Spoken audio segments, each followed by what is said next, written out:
Hello good morning guys. इथे सुदामाचे पोह्यांचे एक फ्रँचायझी होती, म्हटलं जाऊन खाऊन बघूया. तिथे साबुदाणा खिचडी, पोहे, दडपे पोहे असे बरेच काहीसे प्रकार होते. तर आम्ही इथे पोहे खायला आलेलो. त्यानंतर मी तिथे चहा घेतला. मला बाजारही करायचा होता. तुम्ही बघू शकता बाजारात किती गर्दी होती. त्यानंतर मी भाजीपाला थोडाफार घेतला. त्यानंतर मी चिकन घेतलं. मला बिर्याणी करायची होती. मला रेसिपीसुद्धा शूट करून टाकायची होती, परंतु उशीर झाल्यामुळे मी रेसिपी पण नाही टाकता आली मला. त्यानंतर मी दुसऱ्या दिवसाचा व्लॉग शूट करायला सुरुवात केली. येथे रुदा तिच्या खेळण्यांसोबत कशी खेळत आहे बघा. त्यानंतर आम्ही तिला त्याच संध्याकाळी मोमोज खायला गेलो सुपर मोमोजमध्ये. तिथे आम्ही मोमोज खाल्ले व तिला फळंही घ्यायची होती त्याबरोबर थोडीफार. तर फळं घेतले, त्यामध्ये ऑरेंज वगैरे घेतला. तिथे ती बघा कशी माऊससोबत खेळत आहे.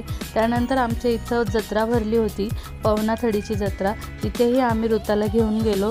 तिथेही आम्ही खूप एन्जॉय केला. तिथं खूप सारे खाण्यापिण्याचे स्टॉल होते. तिथे आम्ही उकडीचा मोदक, अजून थालीपीठ, वांग्याचं भरीत वगैरे खूप सारे असे पदार्थ होते, त्याचा आम्ही आस्वाद घेतला. त्यानंतर तिथे आप्पेसुद्धा होते. आप्पे ऋताला खूप आवडतात, त्यामुळे आम्ही तिच्यासाठी आप्पे घेतले. त्यानंतर तिला खेळण्यांच्या सेशनमध्ये घेऊन गेलो. ती बघा कशी एन्जॉय करते.